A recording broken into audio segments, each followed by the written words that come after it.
Empire.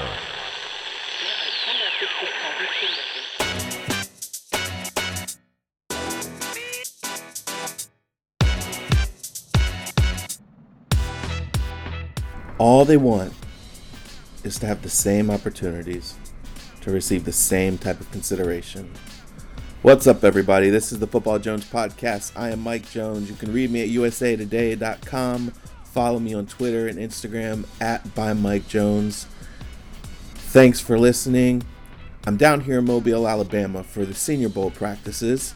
And in these days leading up to this final college all-star game of the off-season, you've got everybody from head coaches to general managers to scouts to assistant coaches, all kinds of talent evaluators that come here to this tiny town in Alabama. And taking place on one of the first days was a town hall that the Fritz Pollard Alliance hosted for coaches, scouts, front office members of color. If you're not familiar with the Fritz Pollard Alliance, it is the organization that works closely with the NFL. A lot of people, the director, Rod Graves, former NFL general manager, works closely with the NFL, hoping to ensure equal opportunity and head coaching, hiring opportunities for people of color.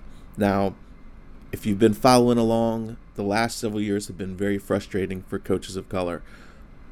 Their numbers have been dwindling, and the opportunities for advancement have been scarce for assistant coaches and for scouts and guys with aspirations to be general managers. And so after this latest hiring cycle where only one minority was hired, Ron Rivera, and where the numbers didn't increase because Ron Rivera basically went from Carolina to Washington, there's a lot of frustration and a lot of disappointment, and assistant coaches, former head coaches, guys looking to get back into head coaching are just kind of perplexed into what they have to do to receive consideration. Yes, there's the Rooney Rule, which requires teams to interview one minority candidate for every head coaching opening, but it's basically now viewed as a sham because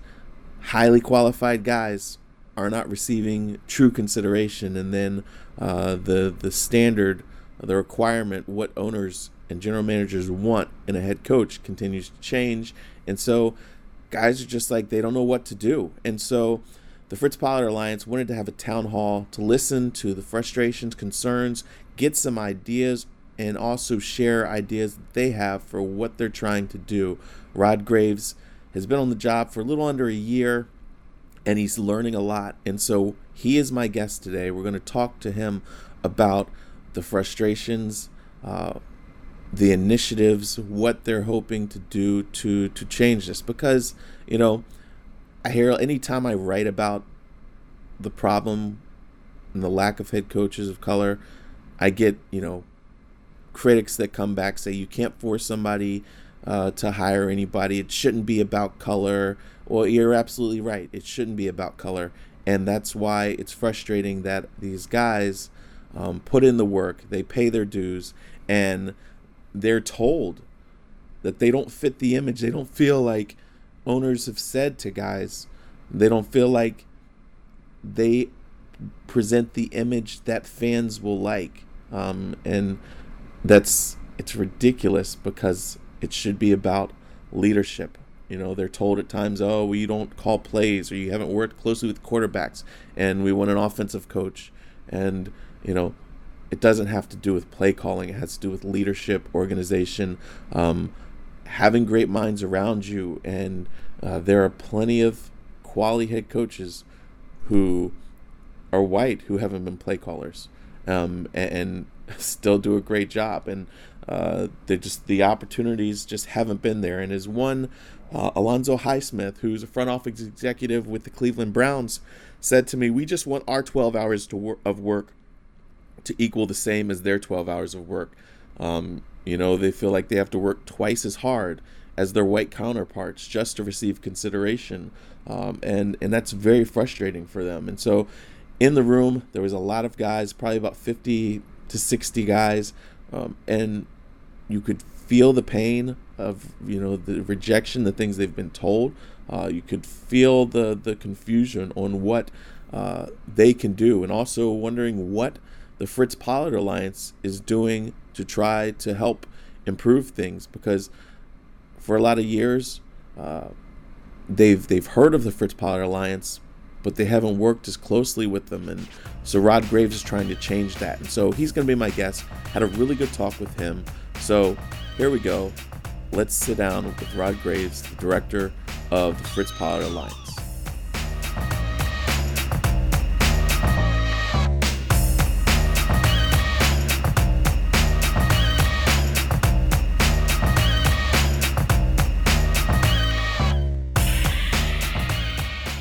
This past year, I'm sure, has been a whirlwind for you as you learn and everything. How would you describe what it's been like for you since you've taken over, and what have you learned? Well, it has been a whirlwind experience, from the standpoint of just getting acclimated into the seat, learning about our business. But I think what has occurred to me probably more so than anything else is the awesome responsibility that I've been charged with. And maybe it's just coming in at the right time in the right moment. But the whole question of fairness, equity, inclusion, all that, seems like that conversation is at a height that I've never seen it before. Right. And I realize that the issues surrounding our game as it relates to diversity and diversity of leadership is at a state that it's never been at before. In other words, well, when I say that, it's the conversation since I've been in it has probably been higher than it's been since I've been in it. And so, as I said before, I love the National Football League. I'm a product of the National Football League. And like any business, any family, any relationship, while you may be devoted and loving and vested, sometimes there's issues that we just have to confront openly. Mm-hmm. And this hiring and lack of commitment to fairness is an issue for the National Football League. Right. And we got to step up and address it. In 100 years, to go from Fritz Pollard as the first African American head coach to now where we've got 3 is not what I call progress. Right. To be at a point where we've got 0 presidents and very few numbers in our C-suites across the NFL. That's not progress, Right. And we've thrown a lot of conversation at the issues. We've identified, but I think we've got to change now our approach. I think that we've got to be more solution-oriented, that we're not just pawns in this process. We're intelligent people who can also bring solutions to the table. And that's what I'm challenging our membership to do, is let's talk about helping solve the problem, and now we'll find ways to keep the attention. We'll find ways to ensure that the topic stays at the forefront. Right.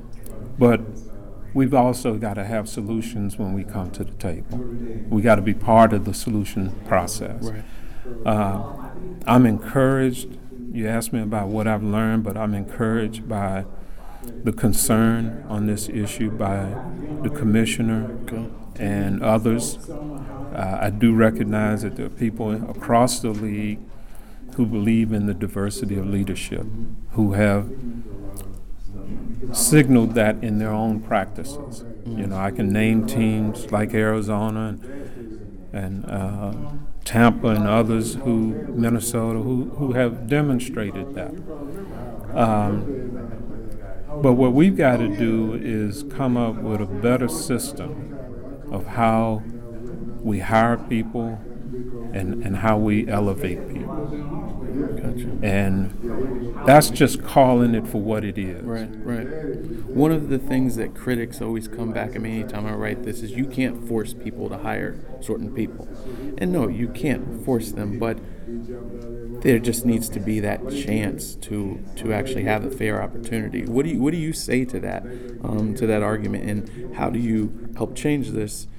Even though you really can't. There's only so much you can do to change an owner's mind or his heart.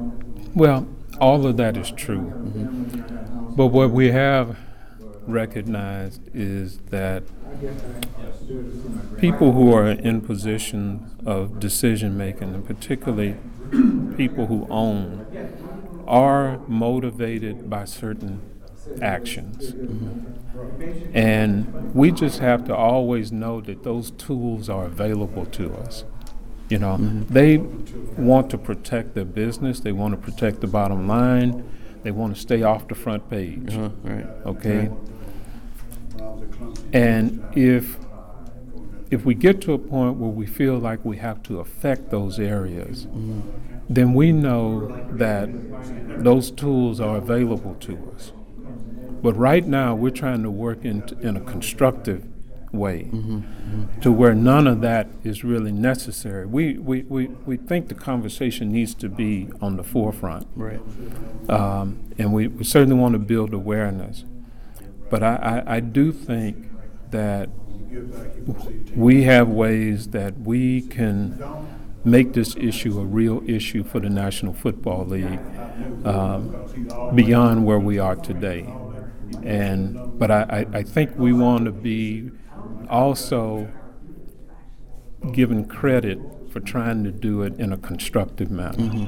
Right. Yeah. And if you had a couple ideas on what you would change with the practice, what would some of those ideas be that you would like to share? Well, again, we're searching for the right ideas on how do you change the system of hiring. I do think we need to shift our conversation and our focus away from things that improve the process to how we actually make decisions.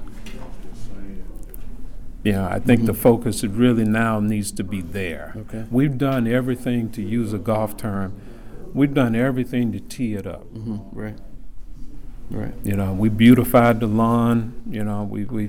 The league has done an excellent job of development programs. They've done an excellent job of putting together sources or resources for identifying candidates and all that. But if you don't use the information, then what good is it? Right. So that gets back to the decision maker. What can we do to affect that process? That's where we need to be focused today, and that is what is different about the approaches that we've taken in the past. Gotcha. So this time next year, what are you hoping to have accomplished? I know you don't have a crystal ball, but what kind of goals do you hope to set, and to benchmarks do you set for the next year? So this time next year, when we see each other, again after this point.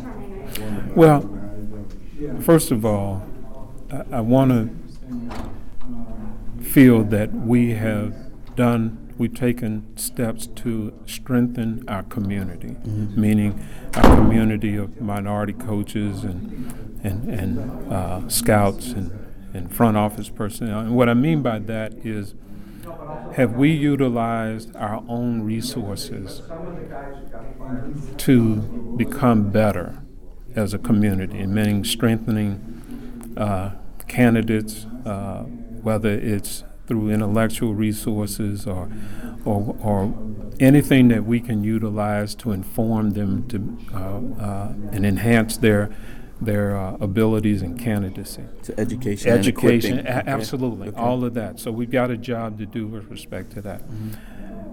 With respect to moving forward on the front for better job equality, better processes, I'm hoping that we could come to the table next year and say, guys, here's what we've accomplished. Here are the steps that have been taken that we believe is an honest improvement over what we've done in the past. And I'm talking about affecting the decision-making process. Not that we've improved the Rooney Rule, not that we've just done this on the backside. You know, but the process of decision-making has changed. And here's how. And here's what we're expecting to do more of in this area. I want accountability with respect to that. And that's what I'm hoping to do is there's a lot to be said to get to that point. A lot of meetings, a lot of meetings and a lot of face-to-face. And, you know, we've got to have some glue that sticks. You know, and so it not only entails our efforts, but it also entails owners willing to come to the table, those on the ownership side who understand and recognize this as a real and powerful issue and want to come to sit down with us and get some things done to move it along for the betterment of the league, you know, for the betterment of the game. Right. And I think that in itself is powerful enough for us to make progress, that we're all interested in doing what's good for the game. Gotcha. Last one, I talked to a lot of coaches who were very frustrated and they felt like, you know, the optimism was at all-time low, discouraged. What do you tell those guys just to keep them from despairing?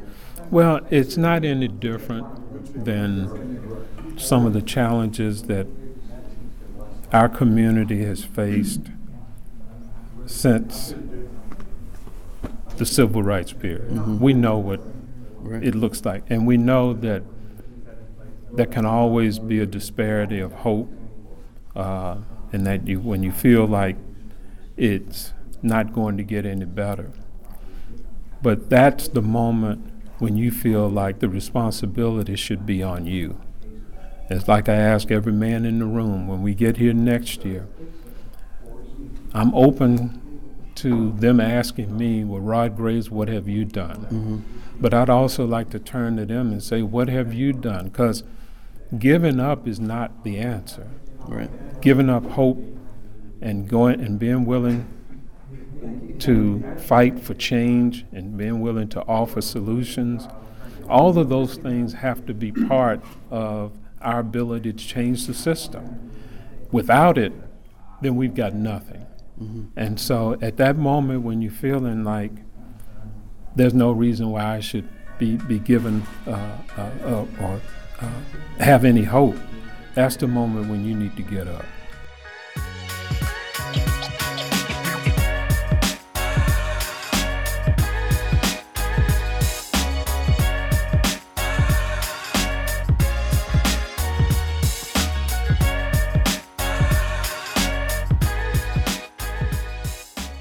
It's frustrating, but at the same time, Rod is very encouraged. I talked to guys like Leslie Frazier, a longtime defensive coordinator, former head coach.